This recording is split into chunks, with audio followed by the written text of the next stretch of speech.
Tonight from the guitar. I don't fucking know. Yeah, I don't know. Well, Hey guys, how you doing tonight? hello.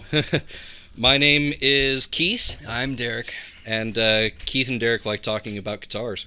and that will be close to what the name might be in the Yeah, future. we haven't really settled on that yet. But, Yeah. I mean, we really like talking about guitars, and instead of just keeping it confined to us, we figured, why shouldn't we inflict it on somebody else for a change? You know what the world needs right now? It's another podcast of people talking about things that are inconsequential to the nature of the universe. Yes, because they're just. Yeah, But guitars are fun. If you look on iTunes, there's nothing there. There's nothing there. There's nothing. Absolutely not. It's really a podcast drought. Yeah, Yeah. really. Everybody's just like, sex and video games. I'm assuming that's all. I don't know. I have an Android phone. I'm assuming that's what all iTunes is. Dude, I've had Apple products for years. I haven't been on iTunes or whatever. It's like that and Angry Birds, I guess, and YouTube. Isn't there a Fappy Bird? Yeah. Weren't we talking about guitars? Yeah. Oh yeah, that's right. Off to a good start. So yeah, we decided to start this whole little thing. Maybe get some of the shit that we talk about out into the open there. And this was a good week to start because as anybody who knows here, this is, when are we recording this? Tuesday, January 27th. The annual NAMM show just got over in Anaheim, California. Which we were definitely invited to. Yes, absolutely. We walked the floor. We talked with John Petrucci and Misha Mansour and all these people that Derek has no idea who I'm talking about. I hung out mostly with Stephen Marshall. Oh, Stephen Marshall. Yeah. Oh, I love his guitars. Amps. Carl Orange is a friend of mine. That British bloke. He's such a nice guy. He's really nice. Really nice. Real nice dude. Yep. But for real though, there was good guy. Well, maybe we'll have him on the podcast later. Yeah, I think so. I think we should definitely have him on. Yeah. I bet he has a lot of insight. Just have him right here. Right here. Right here, Keith, who is editing this later. Anyway, so yeah, lots of fun stuff premiered But that we got to see about, third hand through various places. Well, YouTube and various places like Guitar World and 7string.org, they kept me up to date on everything that was going there. Right. And one of the really neat things that me and Derek both noticed, everything is getting smaller. The thing that especially I am the most excited about is the 20-watt 6505 head from Peavey. And 6505s, those were originally called the 5105, apparently a California police code for escaped mental patient. That's classy. That's not even the joke. Eddie Van Halen named it after that for escaped mental patient. That was his amp for a number of years. Do you think he just knew that, or do you think he had to look it up? Like, I wonder what the police code is for an escaped mental patient. I'm gonna look this up. Then I'm gonna name my amp after that. His vocalist was Sammy Hagar and David Lee Roth, and so I'm going with a 50-50 right there. It's anybody's call. Yeah. It's too tough. But yeah, of course, Eddie left Peavey and joined with Fender, but the 5150s currently live on as the 6505 amps, which have always been pretty much relegated to a 50-watt combo or a 100-watt head. And so now you can actually, or soon, we'll be able to pick them up in a 20-watt combo, which is switchable to 5 watts and 1 watt. And especially exciting for us is that you can kill the speaker there and record directly from a USB. And for anybody who does a lot of home recording, that is just freaking fantastic. Everything should be USB or a higher technology. As somebody who owns a small 20-watt head, the Micro Terror, I'm glad to see everything is getting smaller, because when do you use a 100-watt tube head? Yeah. Unless you're playing a live outdoor stage, there's no PA system, you're never going to use it. You're never going to get past 3, make everything smaller but still sound good. That's more useful. And that's the thing, I'm really glad the guitar companies are doing that. They've started to realize that these guys who go on stage with a wall of Marshalls there, even those guys are usually only using maybe one head and two cabinets there. Like, you don't need that 100-watt Marshall, because a lot, especially with the advent of GarageBand, how Pro Tools is more available there, what people need is they need an amp that they can still crank, but they can do it in their basement studio there without waking up their significant other or neighbors. Right. It's,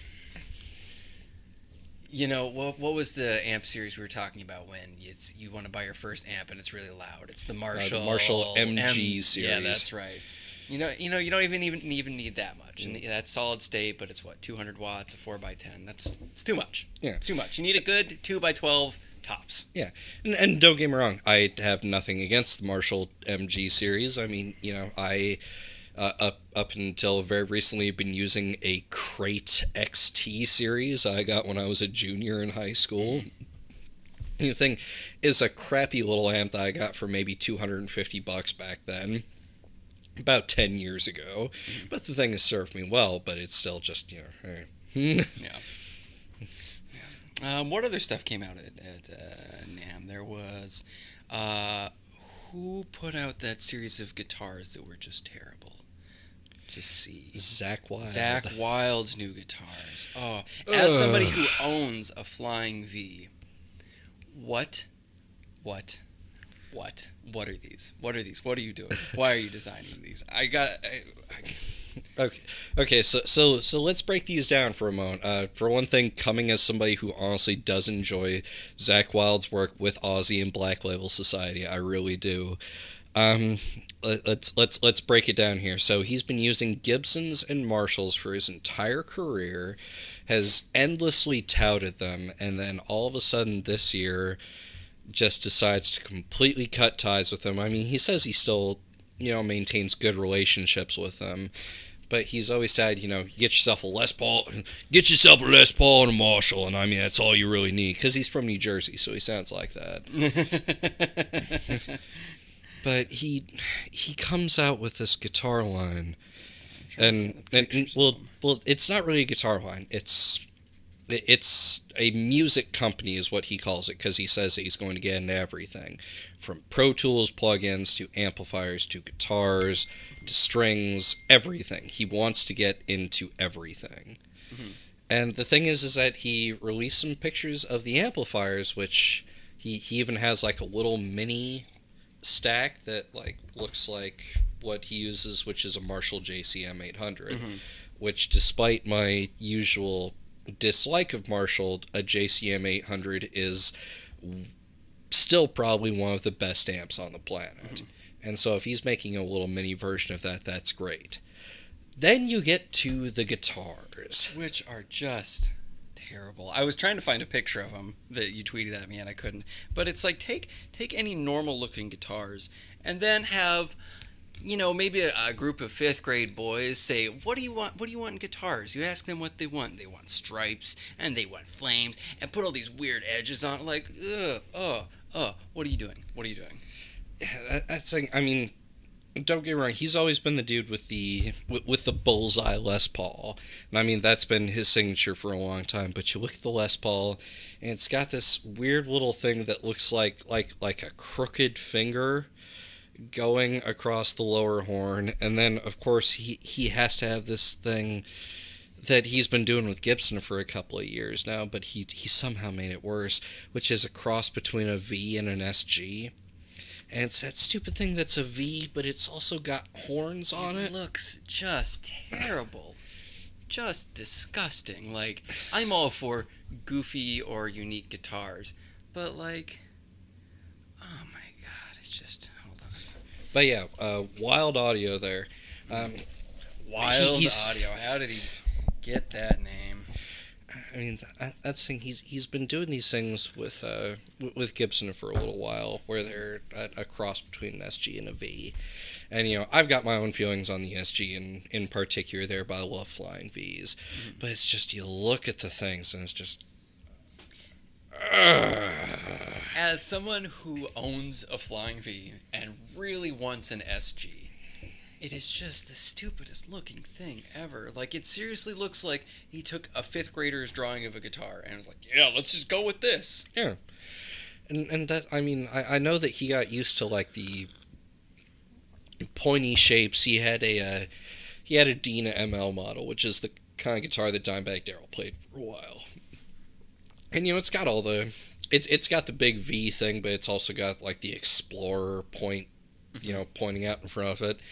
And that's one thing, because that's at least useful there. But if you look at that VSG looking thing, it's just like, what the hell are you doing there, bud? If you haven't seen it, just don't look it up. Well, maybe look it up so that way you can get your eyes ready if you ever happen to see it in real life. Because I feel like if you see it in real life and it's the first time you're seeing it, you'll probably go blind. Well, they're being made apparently by the same company that makes Schecter's, World Music Co. Sure. And I mean, supposedly everything's going to be listed as under $1,000. And so there's a very good chance you will see quite a few of these. Now, do you in mean rotation. that they'll pay you $1,000 to play one? No, you will have to pay $1,000 to own one of these. You have to pay money to afflict yourself with this. Yes. Just so we're clear, Zakk Wylde could outplay both of us. Oh, he really could. I'm not saying anything about a guitar player. As a guitar designer, however. Yeah. And I don't know if you noticed the inlays on them. Like, I have an LTD EC400, and I love the thing. And it's got the big flag inlays. And you see a Les Paul Custom, and that's got the big block inlays. And, some people don't like inlays. I personally do, but it's one thing to have those on there.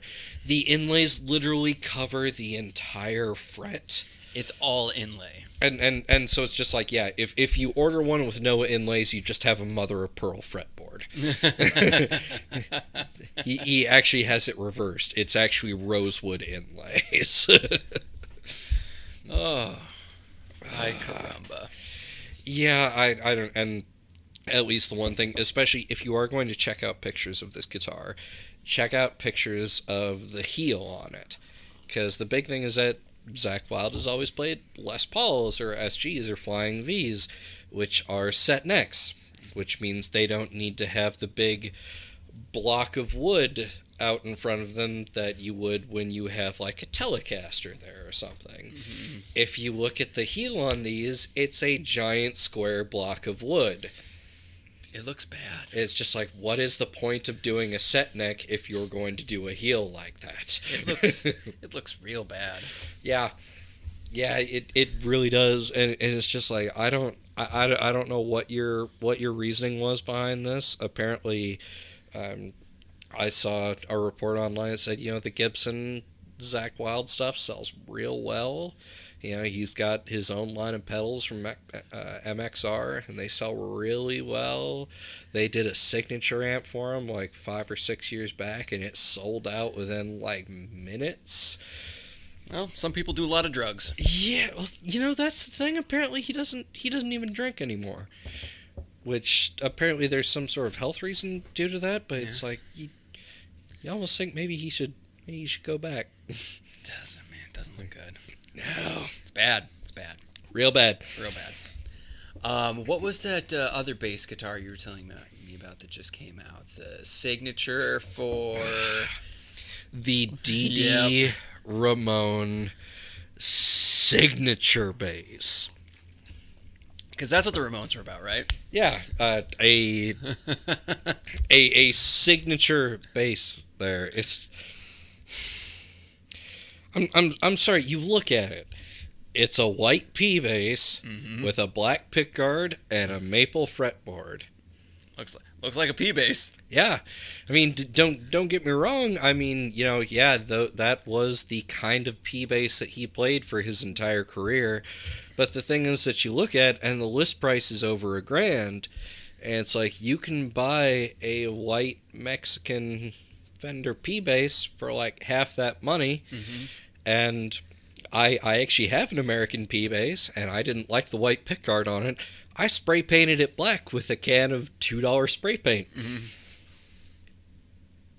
It's like that's spray paint, though. I mean, in other markets, that goes for $600-700. really does it? No, it doesn't. It does not. It doesn't. And it's like supposedly, the only thing that really ingrains it as a DD Ramone signature bass is it has a neck plate that is engraved with like a Ramones logo or something on it. It's just stupid. And it's just like, good. Why? Why does DD Ramone need a signature bass? You know what? I have a DD Ramone signature bass. I have a P bass. That engraving stuff and like Gibson's putting the holograph on the back of the head of guitars. It's like, what are you thinking when you do that? Because it looks just terrible. Yeah. Like, why do you if you're gonna have a DD Ramone signature bass, you want people to know that you spent twice as much for the same guitar, so you should at least put something on the front. But, well, and that's when you think of a signature model, that to me implies that there is something about the bass that is different from your normal P bass. This is something that the artist put their mind into, and this is something that they wanted. Even going back to the Zakk Wylde Les Paul, it had like the special paint job on it, or you see like Jackson released some new signature models, and it's like an American Jackson, but it's got a 3-on-a-side headstock and a hardtail. There's something about a signature model that makes it different. Yeah, unique to that artist. Like, you can tell, like, okay, this is something that the artist put into it. What's different on the DD Ramone bass? What? Point something out to me. And especially, I bet he didn't carve the Ramone logo into the back of the neck. I bet he did not. And that's the thing. I hate to say it, but DD Ramone, he's been dead for a while. He did not go to Fender and be like, hey, this is my bass that I played for a long time, but I'd like you to make this change and this change to make it so I can more purposely express my vision. His vision was heroin. Don't get me wrong. Love DD Ramone. I love the fucking Ramones, but it's just like, you don't... Like, what? Give me a fucking reason. Like, at least the bassist from Iron Maiden has a signature P bass, and he at least has a special color associated with it and a special pickup that he designed. As far as I can tell, the only thing that makes the DD Ramone bass twice as expensive as the Mexican standard bass is the black pickguard and the plate that holds the neck in place. Yeah. That is it, and it drives me insane. It's kind of the same thing, like Dean keeps releasing Dimebag Darrell models, and they're like, the new model from the Dean Dimebag series. Like, I'm sorry, that dude's been dead 10 years. Yeah. It's one thing for you to keep releasing models that he actually played, but after that, it's like, stop. It's got to retire the line. Like, it's not.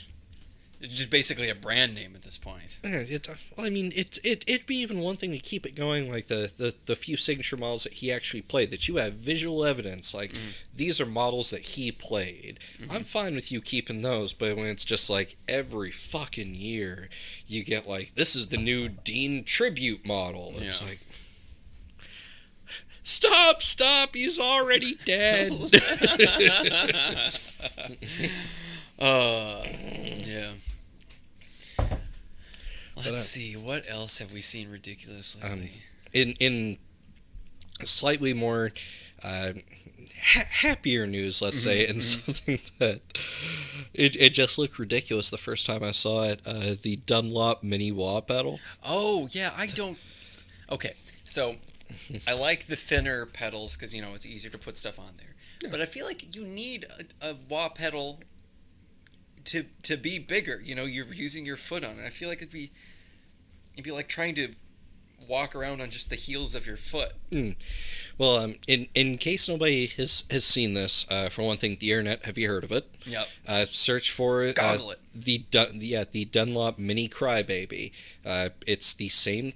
Well, it's apparently, looking at the specs, it's not quite the same as just a classic Crybaby. Apparently, there's a couple extra little gizmos like inside it.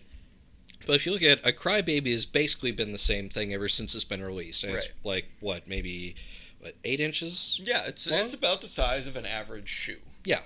Yeah. And you put your foot on it, you press down the little button, and you rock back and forth, and it goes womp womp womp womp womp. I feel like if you're listening to this podcast and you don't know what a wah wah pedal is, you're one of our mothers, and now we just explained what a wah wah pedal is. Yeah. In related news, hi mom. Anyway, but they take that and they make it, and they literally cut it in half. Yeah, it's really small. And don't get me wrong, it's adorable. Like, absolutely. If you pair that with the mini 6505 head, it's like you have an adorable little rig there. You get that, a child-sized guitar, and like one of those little kids you see on Ellen's show that can jam. That's a tiny adorable setup. Yeah, but it's just like, don't get me wrong. I saw a video of somebody using it, and he was like, you have to position your foot just right, but if you position it right, you can use it just like a wah pedal. And to me, it's like, I've used a wah pedal live. Positioning your foot right is not necessarily the thing that you're thinking of if you're trying to hit a certain run of notes.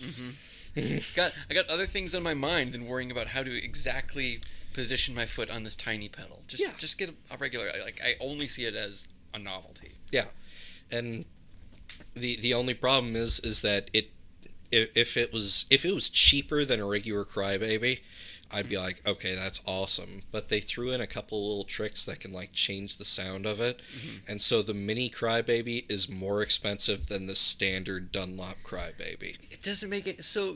With Orange, they're Microterra. They're like, okay, it's going to be this tiny amp, and it's going to be fun because it's tiny, and so they made it really cheap. It's $150 for a 20-watt amp, and it sounds good. Easy for anybody to get into. Why do you pay more for something that's tiny? Yeah, I don't know. I mean, that's if they're gonna release a tiny little version of it, you'd think they'd make it budget price. I mean, that's just common sense, right? For something that's so clearly just a gimmick product. I mean, that's the thing. They also during NAMM released the mini Ibanez Tube Screamer, which I want so bad it's not even funny. But I looked at the price. The mini Ibanez Tube Screamer, $20 cheaper than the regular Tube Screamer. That makes sense. Yep. I mean, it's still got all the knobs. It's still got the same button. I mean, some of the knobs are a little smaller there, and maybe it's a little bit, but it might be a little bit hard to tweak there just because the knobs are so small. But everything is there. But it's in a smaller package, so therefore it's $20 cheaper. But they put out that little mini wah, and even though I have a Dunlop wah, and I love the thing, when I first saw that, I'm like, oh my god, I have to grab one of those. And then I saw it was $30 more than a regular Crybaby, and I said, no, I don't. I would like to play one time, but I don't want to spend money on it. Yeah, it's just, I really don't understand the reasoning there, because the 6505 we talked about earlier, $500 for a 20-watt 60. Yep. It's taken, like that and the mini Tube Screamer, it's taken everything I have not to pre-order those. But the mini watt, I just don't see it. Doesn't make sense. Nope. Absolutely not. Does not make sense. I don't know, I was a little upset the Misha Mansour models, the guitarist from Periphery. He finally came out with a signature Jackson model, and everything about his signatures are exactly what I would want from a Jackson. Unfortunately, they're only available as a USA model, which means they start at like $3,500. Jesus. And I'm just like, if you would make a budget model of that, like to be complete, I probably would actually have that pre-order, because everything about his guitars is incredible. But I'm just not going to pay Jackson USA prices for a guitar yet. What is? I can't imagine, and maybe it's just me, maybe because it's, but I can't imagine like going to a show with that valuable of a guitar. Like, what is the most you would ever spend on a guitar that you're actually going to play gigs with? 800 maybe. Yeah, that's the ballpark for me. Like, I'm if Like maybe a grand. maybe, but I can't. After the crap I've seen happen at shows, I cannot think of even bringing something that expensive Yeah, to a show.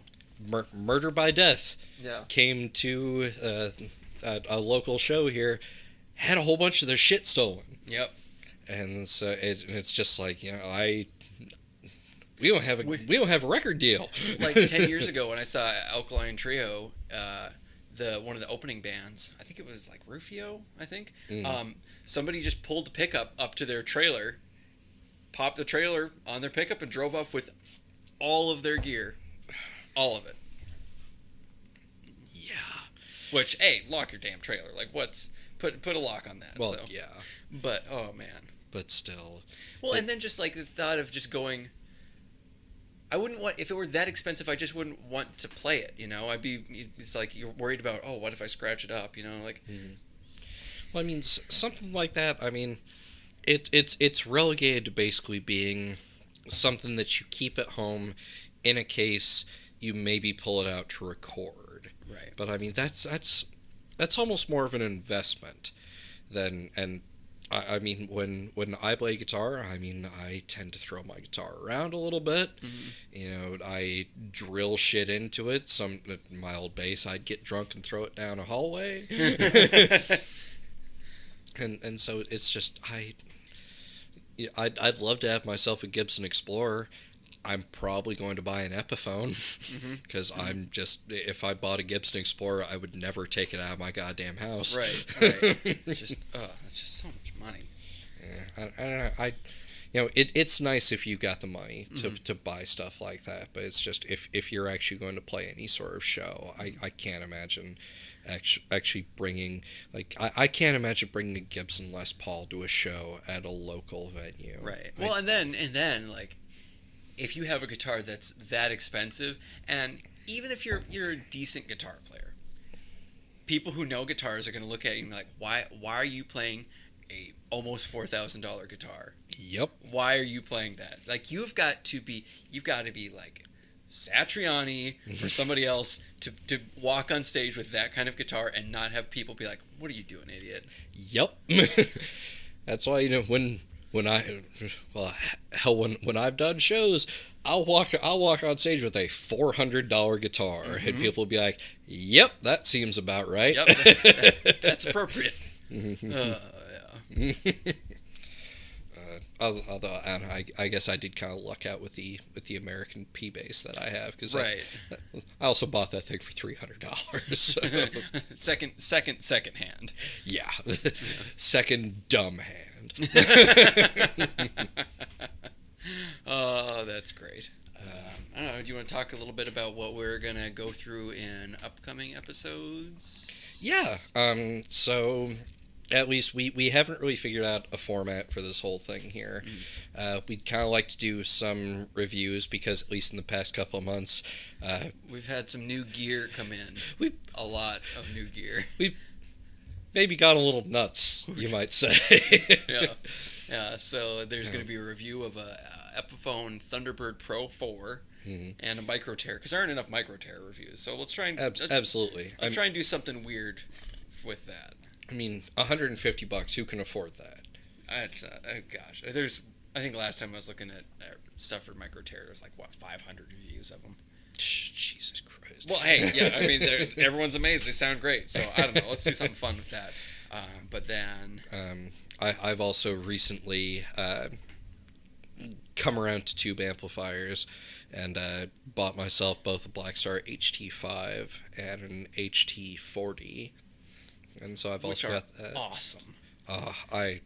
They are bonkers good. I kind of blame myself for you getting your orange Microtear, because I bought an HT5 the day before I left for 2 weeks of Christmas vacation. Mhm. And so I said, Derek, you can borrow this for a while. Oh, so that's all I did for 2 weeks, was just play that. And after that, apparently your bass amp just didn't cut it after that. No. Because, before I'd always play through a Hartkey 4x10 bass amp just for my guitar. Because in all the bands I've ever been in, I've only played bass, but I like playing guitar. And so I've just never had reason to buy a guitar amp. Yeah. But you know what? I want one. Yep. We're also going to do some DIY stuff coming up soon. I'm going to make a 1x12 cabinet and discuss fiscally, financially, if that's worth it, buying your own versus buying one that's made. And then there might be a unique DIY bass project, which is definitely... Ooh. Yeah, no, that's going to happen. I've planned it out. Sketch some designs. Okay, so. yeah, we'll be taping It's that. gonna be the Derek signature model bass, and you know what? It's gonna be unique. There's Yep. gonna be something special about it. Yep, it ain't gonna be your normal fucking white P bass with a black pick guard. Yeah, no. So those two will be video, so that way you can see it. And then the 1x12 review will have an Eminence Legend GB 128, so it'll be a little bit of a review of that as well as building the cabinet. Bam. Yeah. We'll also be airing some complaints and grievances, or maybe just talking about a couple of things that we have on our mind. Both me and Derek both recently acquired MIDI controllers for the first time there. We've been recording our own stuff for quite some time, and so we're kind of getting into that, so maybe we can do a review, or maybe even just some little demos, Fun walkthroughs, demos, yeah. just stuff to kind of show you what we do there. Right. Obviously, we'll continue a solid state versus tube amp discussion, because Lord knows there isn't enough of that. Yeah, absolutely. But, I honestly think I do have a unique viewpoint on that, considering I used solid state for 10 years and used to mock people relentlessly. And in the past month and a half, I bought 2 tube amps. It'd be like that spokesperson that goes on, the Talking Head news channel and be like, so-and-so was a solid state fan for 10 years, and this is why he just came over to tubes. Number 5 will blow you away. I don't know. Yeah. I kind of went on to a BuzzFeed switch there. It was a Rachel, bad joke. LOL, number 6 is you. Yeah. Yeah. I think this is good for our first one. I think we're going to wrap this up. Again, my name is Keith. My name is Derek. And we'll catch you next time.